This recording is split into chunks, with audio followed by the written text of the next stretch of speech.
interview segment this week, I will be speaking with the president of NUPENG, who is also the deputy president of the United Labour Congress. He will be speaking to me on the right policies the government can put in place to ensure that we have more youths being employed. He also made comments about the petroleum industry bill. Join me.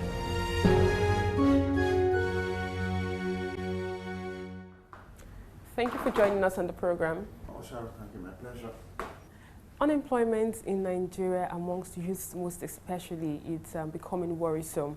And according to labor statistics, we have more than 60% of Nigerian youth being unemployed at the moment. What's your take on this?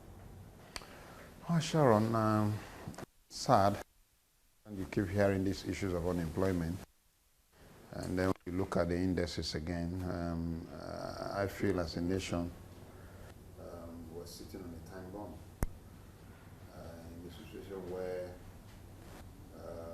youths that are coming out of the high colleges, universities and the rest do not see jobs to work, job to do, and then they are idle. Of course, you will agree with me, an idle mind is a devil's workshop.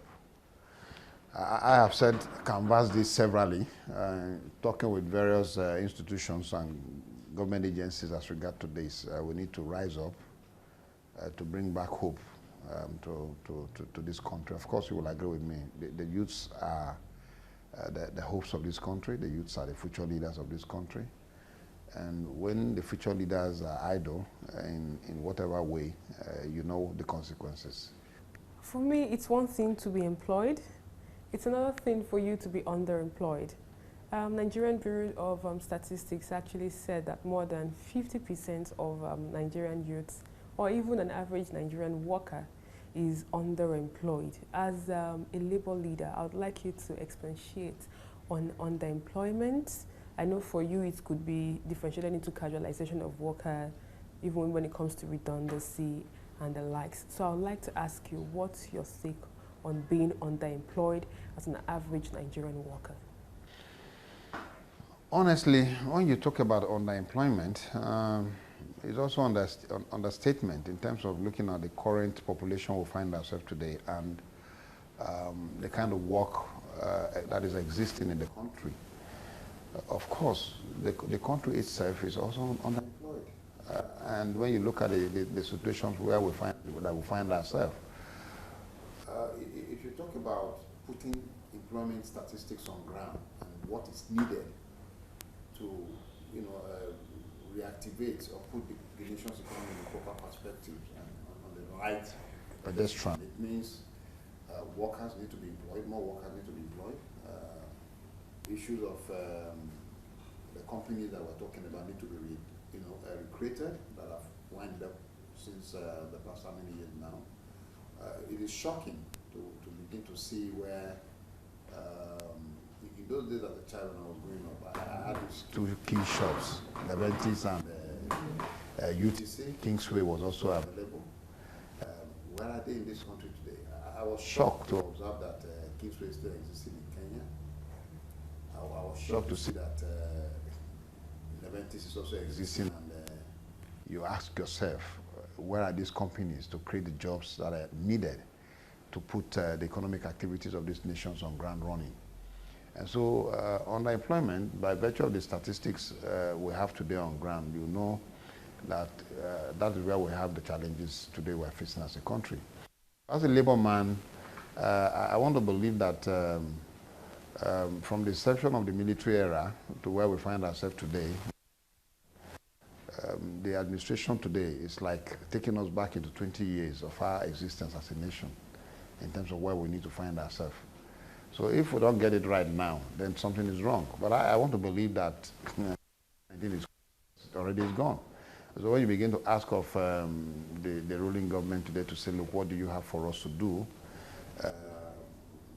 When the politicians are busy talking about their re-elections, they need to come back again into telling us the same old stories of give us 1 year, we're going to perform the expected magic in the hearts of Nigerians. So for me, the expected change that needs to move this country forward is our PVC.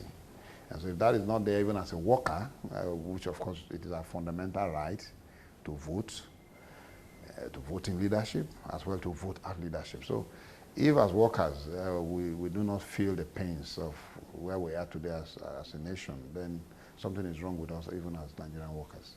But I'm sure the current situation we find ourselves today, the workers have a decision to make, either to move this country forward, or either to continue to retrogress the country to a situation where we'll be all crying and yearning for that expectation that is needed in terms of putting jobs on ground for our youths that are coming up, in terms of also bringing up leaders that need to move this country forward. The federal government claims they've created millions of jobs for an average Nigerian worker. I would like to ask you, how would you rate the NPower program? Would you say it has achieved its purpose? Of course, the answer is no. When you talk about, you now ask what are the millions of jobs that is created again. It's sad when you talk about those who are in and those who are also outside, when you make the comparisons and the average. If you take the average, you know that the answer is no. The NPower job hasn't given the expected number of employment that is expected. Nigerian youths are still out there searching for jobs. I'll tell you, Sharon, just make an advert, just a simple advert of saying, look, you want to employ maybe just 10 graduates as a marketing personnel, just 10. Just make that advert on the media and give an address of where you want to do the interview. The number of people that will appear for that interview will amaze you. It will shock you. And so that is the kind of unemployment challenges we have in the country. And so for a government to begin to say, look, we have employed Nigerians, I wonder where the Nigerians are that are being given these jobs. Today you hear the challenges that is going on unemployment in terms of some of these ministries and agencies. People keep employing secretly. People just do things in their own ways. For me, we've canvassed this over and over again, but I think, I don't want to know whether it is late, whether it is too early, but something needs to be done. And that thing that needs to be done is that, look, I've said this, look, Mr. President needs to sit down. Is it to dissolve his cabinet and bring in the right people to begin to deliver services for Nigerians within this short period of his transition into 2019? Let it be done. And so we cannot hold the country to ransom, and it's sad for me, for us to keep talking about these issues of unemployment, talking about these issues of power generation in this country. It's sad to keep talking about these issues of non-availability of petroleum products again across this country to create jobs that is expected. So, and then the non-workability of our refineries as to refine these issues locally again. So I keep asking myself, where did we get it wrong? So if something is wrong somewhere, then we must begin to walk in a direction that we need to get things right. So what are the visible solutions that you think you can provide in ensuring that we have more youth being employed in the country? Honestly, I've said something again in terms of issues of how do we get our youth back on job. Again, we need to create the enable environment for investors, and the enable environment in terms of talking about for investors to come in is to talk about the issues of power, which you've also raised. Where there are no powers existing, investors find it difficult to come in to start generating power themselves and say they want to do business and make profit out of it. Now, the second issue again is government should begin to look at how is it to declare a business-free zone environment that can also bring in investors to come into that environment and begin to create jobs for Nigerians. Look, if you go to China and if you go to other African countries, you see a situation where an industrialization village is being created, where jobs are being created for Nigerians, and then the environment is secure. There is power generation, there is social infrastructures, the necessary things that needs to be available there to keep these investors going is made available. So if government wants to create jobs today for Nigerians, it means, I've said something here sometime last year, I said, look, just the byproduct alone that comes out of the refinery, the crude oil, the crude itself that we refine, the byproduct, it has about how many byproducts out of that product itself you're saying, the crude itself, has about 80-something byproducts. And then if you trim them down again and say, look, how do we manage this product again? You can trim them to 16 byproducts. That can go a long way to do what? To create jobs for Nigerians. So today we are importing, we are as well exporting, and there is nothing to show for to create those economic environment that can create jobs for Nigerians.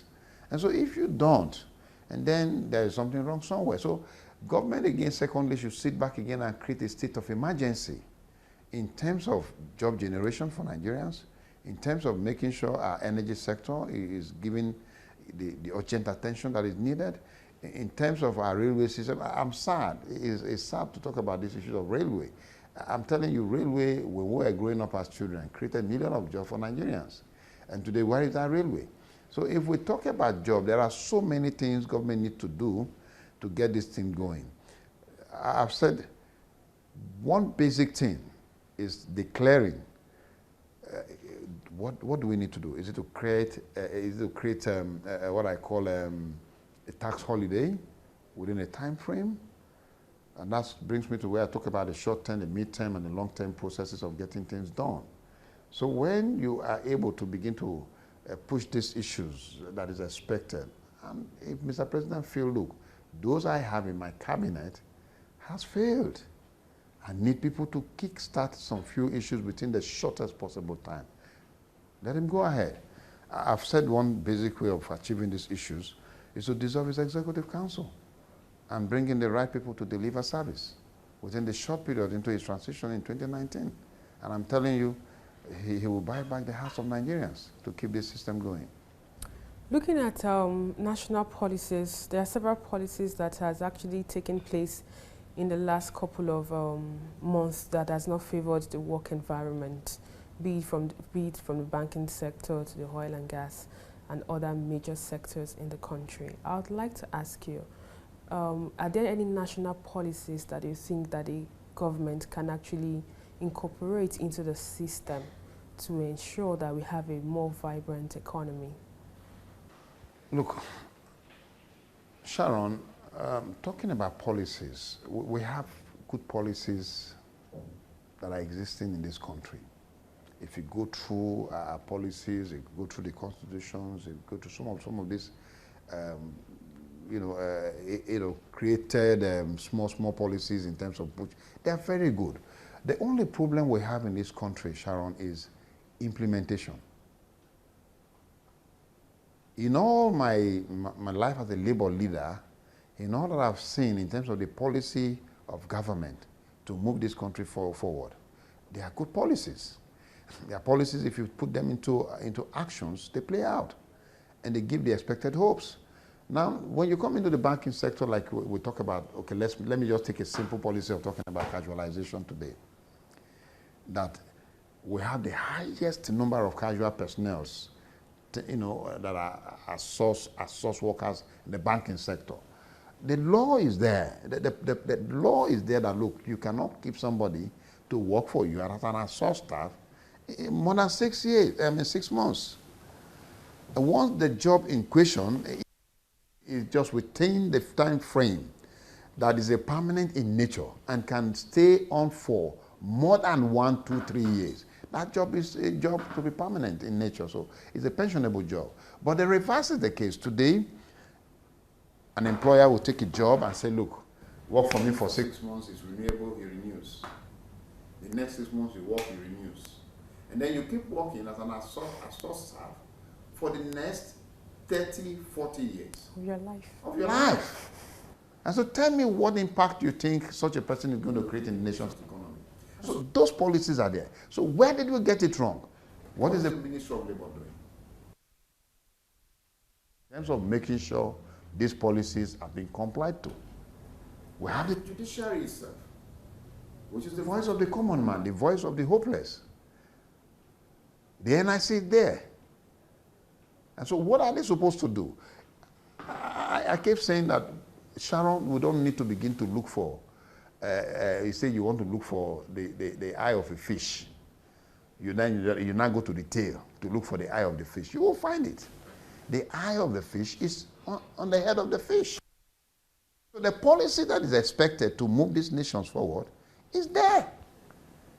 It's there in the government books. It's there in the Constitution. We have the Bible. It's there in the policies of the various acts that created all the agencies of governance. The policies are there. And so when you come back into a system to get things right, you now begin to see repetitions as if they are creating a new policy. And so you now begin to say, this one say create one committee to look into this issue. They form one committee. Either again to take the taxpayers' money that is supposed to come back again to Nigerians to put the infrastructure, to pay some committee again to begin to do job. And so these are some of the challenges we're having in the country. It was good having you on the program. Thanks, Sharon. My pleasure. And that's all we can take on today's edition of the program. I am Sharon Ijason. Thanks for watching, and remember, labor creates wealth.